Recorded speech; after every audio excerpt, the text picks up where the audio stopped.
Well, thank you for that very warm introduction, Madam President, dear Presidents, Prime Ministers, ladies and gentlemen. It is indeed a distinct pleasure and honor to join you today here in Sofia for the ceremony marking the beginning of the commercial operation of the interconnector between Greece and Bulgaria. Nearly 2 months ago at Komotini, together with the then Bulgarian Prime Minister Kirill Petkov, we celebrated the completion of the construction of this energy bridge that brings Greece and Bulgaria even closer together, while, as has been pointed out, dramatically changing the energy map of our region.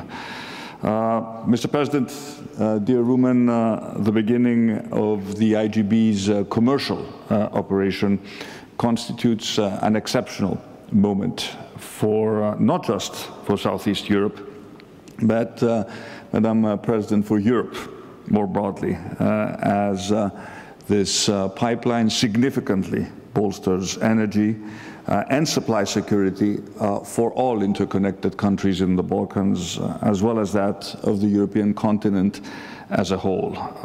This pipeline, as has been pointed out, has been the culmination of cooperation and coordinated efforts between our two governments over the last years. I've worked on this project very closely, very intensely, with my counterparts, Prime Minister Borisov, Prime Minister Petkov, the interim governments, and I think the broader geopolitical importance of this pipeline is recognized and underscored by the presence today of the heads of state and government of Azerbaijan, of Serbia, of North Macedonia, of Romania.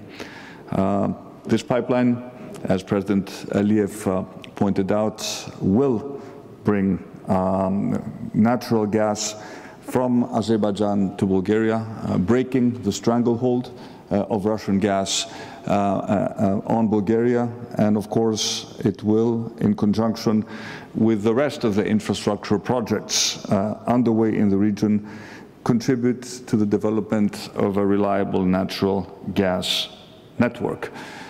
As many of you pointed out, when these projects were designed quite a few years ago, not many believed that they could be materialized. But indeed, today we are happy to be initiating this project.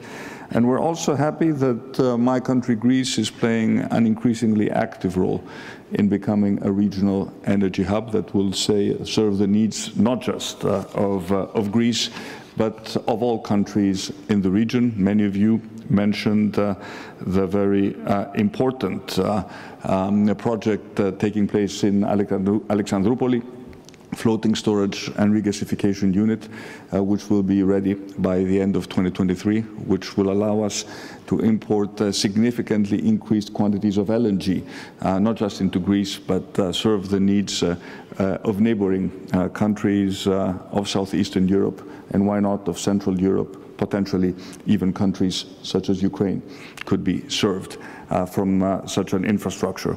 So this is a project that is not just an energy pipeline. It's a project that diversifies sources and routes. It's also a pipeline that connects European states sharing the same European values of solidarity and of regional cooperation. I think it's a concrete expression of our determination to jointly respond to current and future challenges. And indeed, they are incredibly significant, but also to jointly promote the prosperity of our peoples. And I was happy to hear the President of the Commission highlighting this need for stronger European cooperation in addressing what is an open blackmail by Russia when it comes to the security of supply of energy to Europe. And of course, this is not just a problem related to the physical supply of gas, it is also a problem related to the price of gas that European countries are paying. And we all know that we're currently imposing a heavy burden on our societies, on businesses, on households, in terms of the very high energy prices. And we also all know that national budgets only have limited capacity in terms of absorbing these increases. And that is why a European solution, which I hope will be finalized during our next European meetings in Prague and in Brussels, is so important. Dear Ursula, what we did with COVID, we need to replicate. With gas, we need a unified European strategy. We need to avoid the fragmentation of the European energy market, and we need to be certain that we place European solidarity above national interests. Greece will also always stand ready to contribute towards this effort in which the European Commission has assumed a very important leadership role. Thank you very much.